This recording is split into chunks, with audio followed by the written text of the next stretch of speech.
What is the title of this art piece? It's called There Used to Be a Rave There. I don't know why I've called it that, but I think it's because I've spent a lot of time in Manchester recently, and I've found myself walking around saying that all the time. Used to be a rave there, now it's a Pret. But yeah, no, thanks for having me for a start. It's been really nice. I made a bit of a mess, but it's been nice to do this. I've never done this around anybody, let alone, well, loads of people. No, it's not particularly a thing. I just was painting. It's not. I don't know. I mean, I suppose that my life is designing things. Like, it makes so much music, and I'm working on other people's records, and obviously there's a lot of visual design in what I do with the 1975, and that all has a purpose.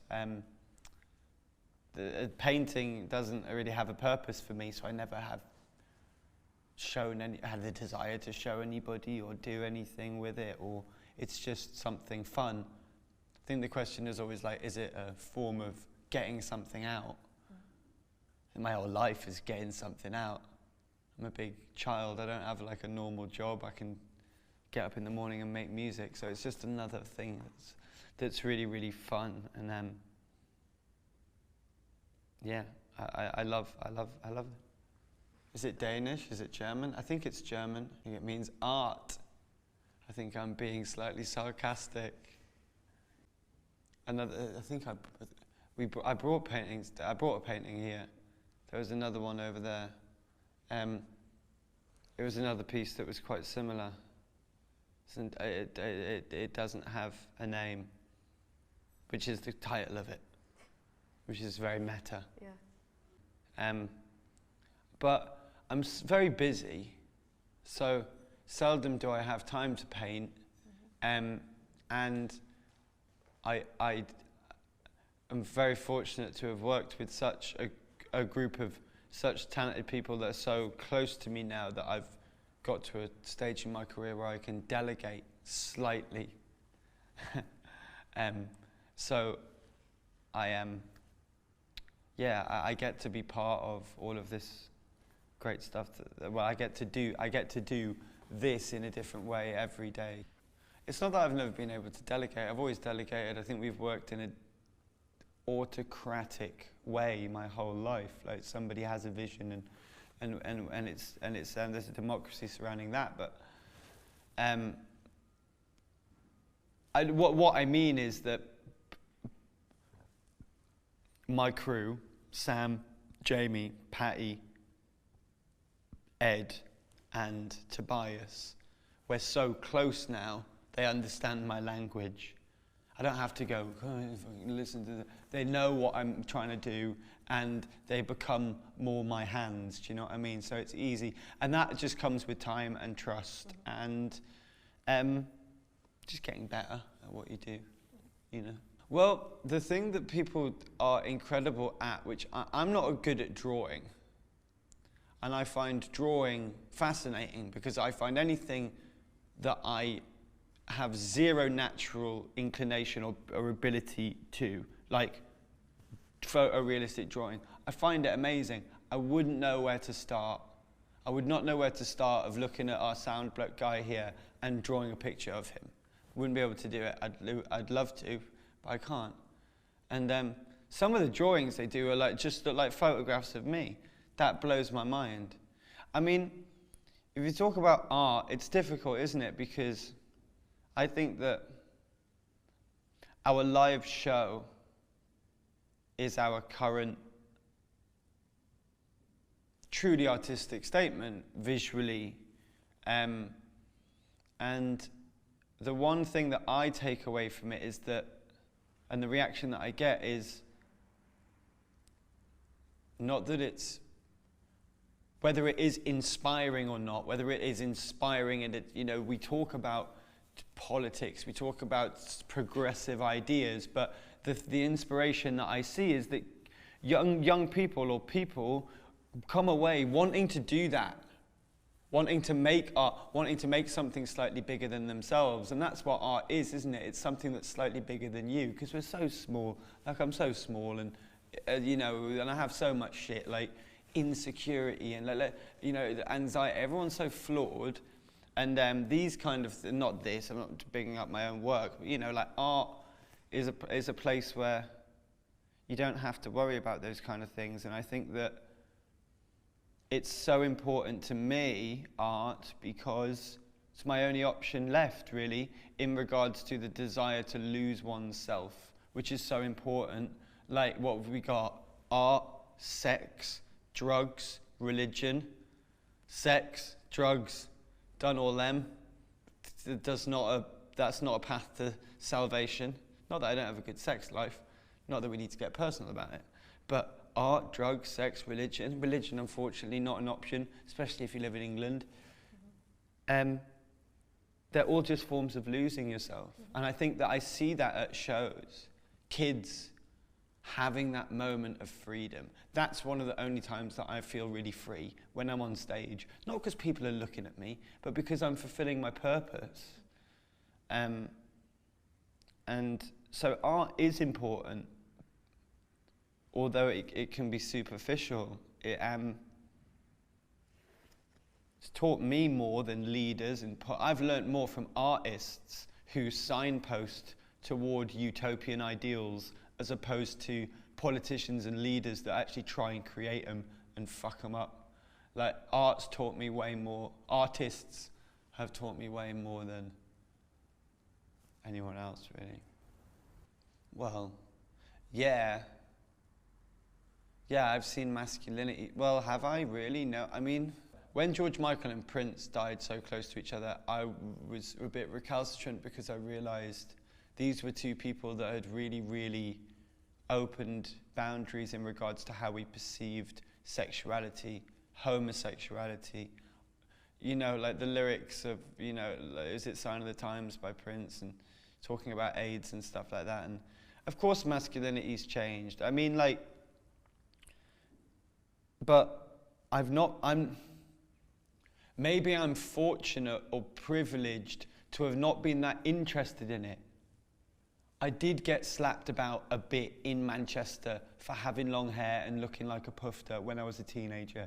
But who didn't get stuff for being slightly different? It's like, I've never been interested in masculinity as an idea, because I've never been fearful of it. Maybe it's the duality of my dad being a working class welder who graduated into being an actor, who became a more bohemian character. Like, he was a working class lad. Like, I used to be a boxer. I was witness to the masculinity and that role model in my life. But all his mates were gay and liberal and of colour. I'm lucky to have never really been a witness to like that much prejudice, you know. I don't know that much about masculinity and its traditions, because I'm not that involved in it. I love fashion. I love women's clothing. I don't know, who cares? Like, do we really care that much? But it seems that people do. This is what I mean. Yeah. This is what I mean. I'm sometimes a bit like, who cares? But then I realise loads of people care. It's confusing, but isn't it confusing? Hold on. Isn't it confusing being a woman? Massively. Like, it's not. It feels like. Yes, there has, but there probably should have been. Because, you know what? It's difficult, because this is partially why I want to get filmed instead of being in print. Because we can all see, I don't know, yeah. Right? So when we're having a conversation about this, I'm thinking about it. Sometimes if you do that in print, I come across a tosspot, because you can't write something down that I'm obviously, you know, going through. So I don't know. Like,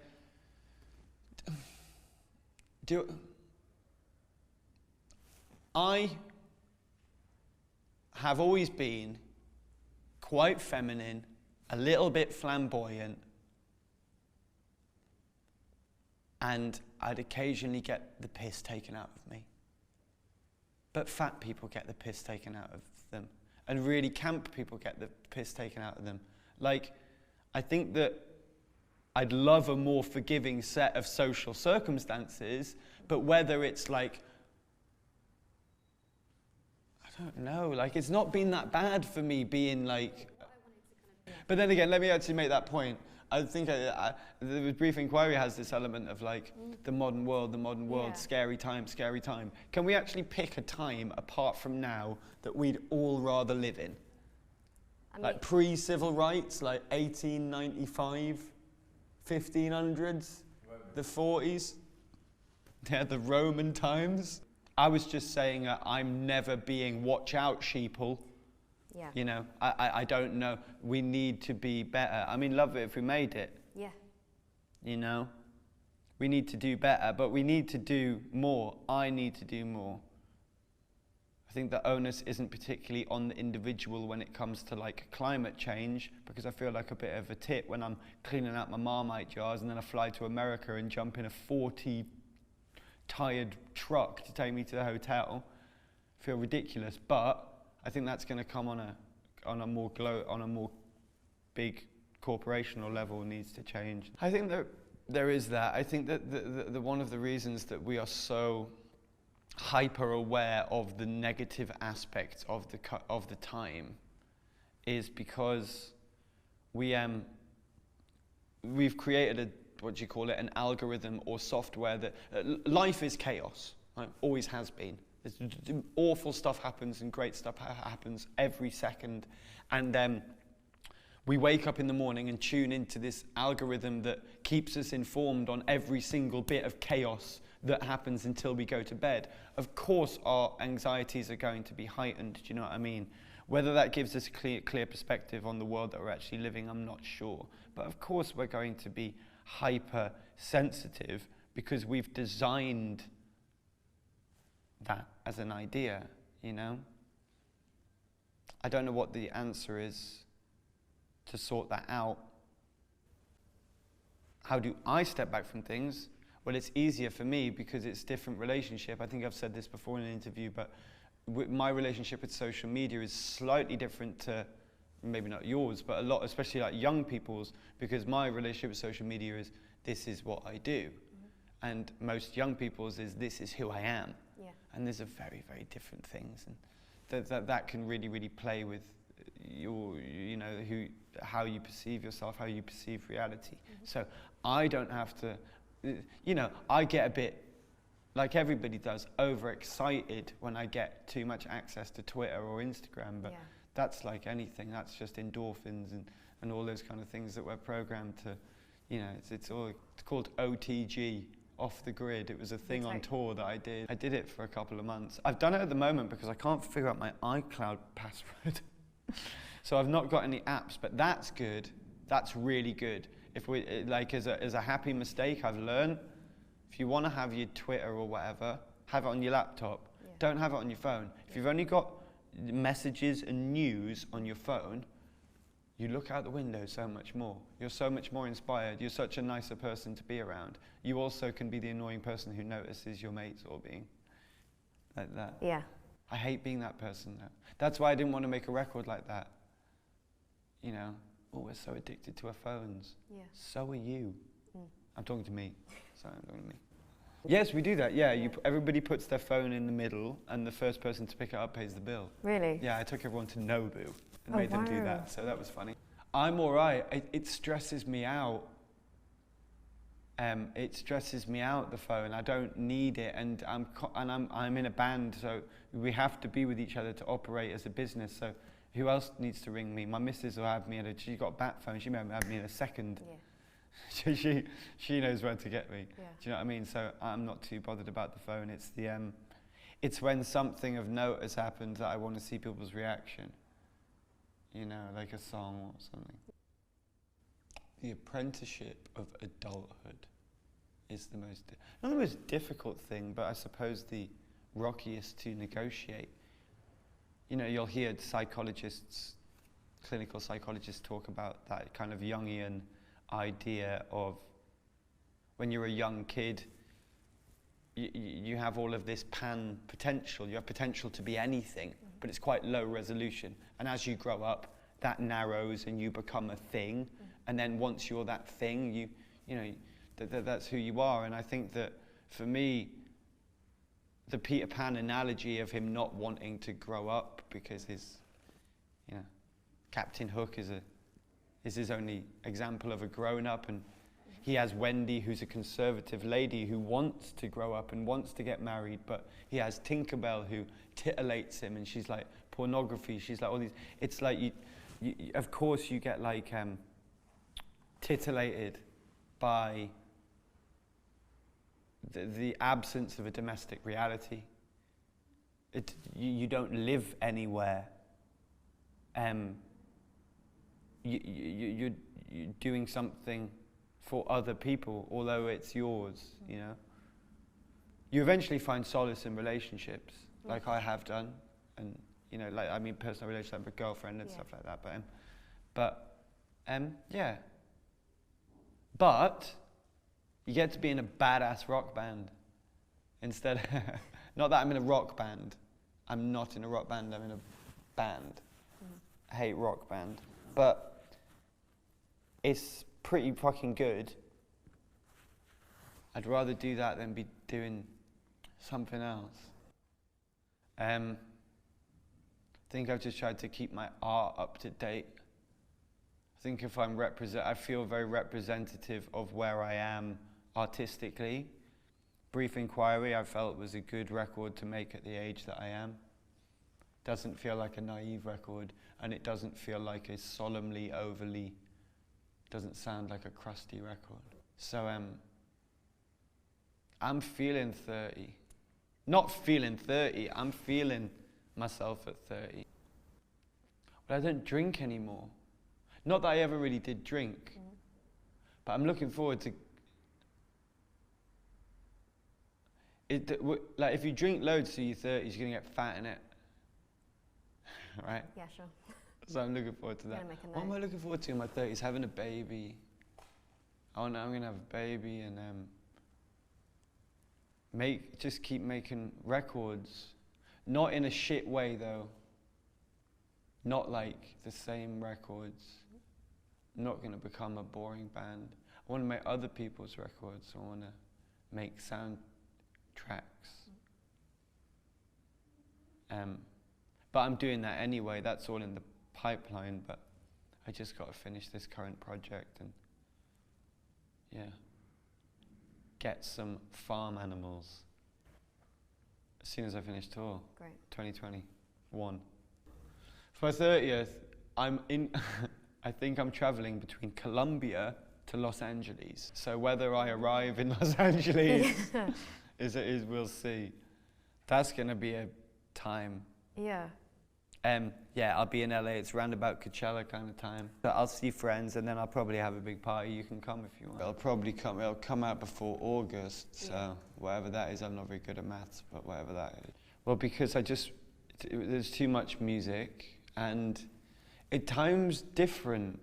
2 years now is different to what it was 3 years ago. Like, regardless of whether it's for good or bad or whatever, our desire for the consumption of media and culture has accelerated. Mine has. It's not that I'm trying to keep up with some consumer market. It just feels like the thing to do. What am I going to do? I've just made a Brief Inquiry, right? And then I do this interview. And I've just done a UK tour, and I don't go on tour until March. What am I going to do? Watch Netflix? Chill out. Do you know what I mean? Like that. Gotta make but also, like, we live in a world where like singles are paramount, you know? The form is keep people's attention for 3 minutes. Or keep people's attention for 90 hours. Because people love long form TV now. People aren't cussing Brief Inquiry for its length. People either want to invest or they want nothing. In the middle, people can deal with, like, The Sopranos, like Dostoevsky levels of literature. Do you know what I mean? I mean, they did War and Peace, and people loved it. So it's like we're at a time now where people enjoy that level of emotional investment in something as long as it's rewarding. And I make albums, I don't make singles. So I've just got to make another album. Also to feel like I have a purpose, because otherwise what the fuck am I doing? Not really. You're gonna die. Thank you. You're welcome. That's okay. All good? Yeah, it was a combination of both. I did go to therapy before I went to rehab because I tried to like detox myself. Always a good plan. Yeah. Take control of your own detox. I've been in and out of therapy. I think it's difficult because you need to find the right person, you know. But I think it's just important to talk, because like when you say it's important to talk, maybe people think it's important to just get things off your chest. Sometimes it's just important to talk, to change the environment, to have 2 hours of time that are dedicated to something else. The therapy that resonated with me the most has been equine therapy, has been horse therapy in Barbados, only because I'm quite scientific-minded, quite cynical. So I found the first interaction with the horses, which was just me in a field interacting with them, to be complete nonsense. It was just me stood next to a horse being like, all right, mate, and feeling like I was in some kind of Alan Partridge bit, do you know what I mean? Yeah. Like, and then after a couple of days, he put me in a round pen with this horse and he taught me a couple of skills where when I noticed a certain behavior of the horse, I would behave accordingly, turn my back, breathe a certain way, put something down. And I did that, and the horse stopped, came over to me, kind of wouldn't leave my side for hours. And then I started to think that I really understood what they meant, because you kind of, I've said this before, but you start to envy. There was human qualities that I desired in a horse, you know, like he was incredibly graceful with his time, had the ability to destroy anything, but the desire to do no harm, you know, physically really, really strong, only ate what he should and needed to. Do you know what I mean? Like, he was kind of a better person than I was. And it was pretty moving. So I've spent some time with horses because I'm fortunate enough to have a stable at the studio where I work. But I haven't done any true horsemanship, is what it's called. But yeah, it was a beautiful experience. Horses are on another level. They really are. My biggest vice is abstaining from drugs. Is that a vice? Yeah. It's not being able to tour without drugs. It's not being able to go back to Hackney without wanting to score. It's not all those kind of things. It's just, you know, if you break up with your missus for a good reason, even if you love her, you can understand it, you know, you can get on with it. But if you still fucking love her, it's really hard, you know? I think that would be the best way to describe it. Good relationships, all the things that I feel so sorry for other, whatever we want to call them, junkie, whatever people, addicts. I'm here, I'm at GQ, I've got people interested in who I am. I have a beautiful girlfriend, I have an amazing team around me. I have 4 of my best friends, I'm in this massive band. I didn't lose anything, jeopardized maybe slightly some of my relationships through behavior. I took myself away to rehab, all those kind of things.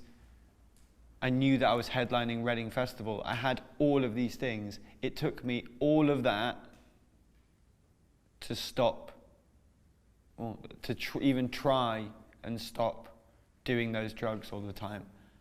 If you don't have those kind of things, it's a nightmare. Headlining Reading Leeds.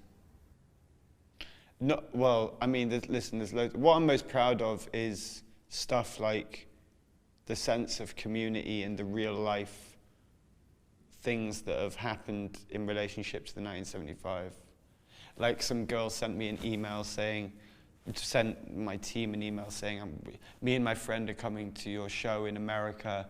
We met at your first show in Philadelphia in 2013. We stayed friends. We ended up going to college together and rooming together. We've now graduated. I'm getting married. She's the best. This makes me sound 1,000 years old. That stuff is what makes me the happiest. The proudest is like headlining Reading and Leeds. Like that was my Mecca. That was my Christmas. Like I played Glastonbury a couple of times, and I did the thing where I stood in the audience and watched the band before, and as they finished, did the whole thing of like, right, up, I'm up, and then I went and walked up. Doing that at Leeds and Reading feels like I've literally crowd surfed to the stage. So that's going to be amazing. And the show will be bombastic, and it'll be huge, and it'll be like me, and it'll be a big art installation, but it won't be slick from me. It'll be a 16-year-old whose mind has been blown, you know? I don't want to take away anything from it, because the ones that really, really matter are the ones that you don't even really get to experience. I've played festivals where I've been there for an hour, and they're great, but like, I remember the first time we headlined the Radio 1 stage at Reading, and it was just lights and chaos and a cacophony, and then that's just the way it should be. If I'm present, like at Reading, like really present, like doing a job, I've completely missed the point. That's not why I wanted to do this, you know? So, you know, if I'm like super like, hey, you know, like doing a thing, fuck that. I want it to be like, it's just as long as I don't cry so much, because I cry all the time now, and it's charming sometimes, but sometimes it's like, I've paid 30 quid. You can't just keep crying. Yeah, exactly. And it's not even in the sad bits. So they're tears of joy. The first bit. No, I just, it's when people sing I Always Want to Die Sometimes. It's this big, this huge, big moment that I've experienced, but not in the same way. It's really new to me, so. Not that much, which is the best thing about it. Like, when we played the Barfly, it was Drive Like I Do. And we were doing some of the same songs, some of the new songs. We still have that. We're still that band. We're still the same old band. We can scale. We can play a club. We can play an arena. And nothing's different. We're still just fucking around and getting away with it, man. Like we really are. What stakes? Yeah, but I don't want to be. But now I'm at a stage where it's like, what do you want to be? Do you want to be a big band, or do you want to be a cartoon? I want to be a cartoon, you know? And I can do that because I'm in control of the stylistic of it. Like being a big band, you gotta write I Always Want to Die on purpose again for a reason. I don't care about any of that shit. I just want to keep enjoying what I'm doing, because that's what people love to see, people enjoying themselves. Not indulgently, but like, I don't want to posture. I don't want to. What was your question? I've got a little bit of grey hair. Is that paint though? No, some of it is paint. Yeah. We're the same four boys, and we love each other. And the difference is that we're just better and a bit cooler than we used to be when we were 12. Fucking hell. I suppose so, but we had to embrace that when everyone fucking hated us. So we've been doing that for ages. I'd never been that bothered. listen, if you're in pop culture or you live in the worlds that we all live in, everything is presented as a destination. Happiness, being a grown-up. Oh, there'll be a process, there'll be a thing that happens, and then I get happiness. There'll be a process that happens, then I become a grown-up. That just doesn't happen. Do you know what I mean? So, oh, come on. What about happiness? Like, happiness is overrated. Happiness is like, we have fleeting moments of joy, right? We're not going to get happiness because it's not a destination. It's like there's this, and the thing that pisses me off about like everyone saying that we should be happy all the time, it's like, what about when you're not? Are you being wrong? Are you wrong as a human? I always feel like, oh, I'm not happy. I must be doing something wrong. No, you're not. You're just going through the human experience. And happiness is overrated. Like, give me purpose over happiness. You know, music and art, all this is fucking, it's great, and it gives us all, and it gives us stuff, but it's not like important in the way that like people who at the turn of the century were working on radioactive material, they chose to do that, and they were poisoning themselves, and they knew it. Were they doing it for happiness? No, they weren't. They were doing it for purpose, because sometimes it's just bigger than happiness. I don't really care that much about happiness. I care about, for me anyway, because I don't really know what it is. It's like, I'm happiest when I'm doing something that I know is good. That's happiness for me, you know? God, I sounded well intense and probably a bit miserable. This is happiness. Yeah, it's quite happy, I suppose. Yeah. Confidence. Confidence is comfort for me. My ability to gesticulate and express myself. I like good design.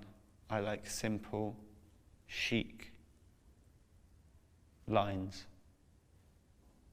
I like a nice Margiela jumper and a nice, loose-fitting pair of trousers and maybe some gazelles. Lovely. And I'm happy.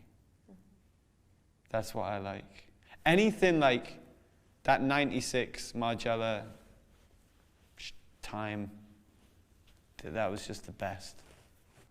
I quite like the peroxide blonde. What do you think of Zac Efron?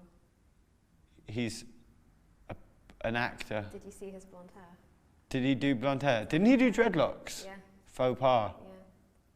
Yeah. Has he got peroxide blonde hair? Did it look good? No, yeah. Did you like it? Everyone who gets to 29, 28, 29, all the dudes, they all bleach their hair.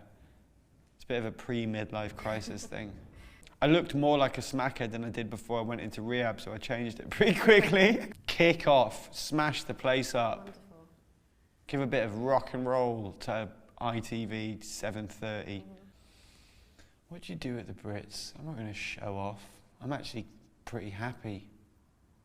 Because I know that they have given, you know, alternative bands awards in the past and stuff like that. Your Arctic Monkeys, all those kind of things. But like, I started my band when I was 13 years old.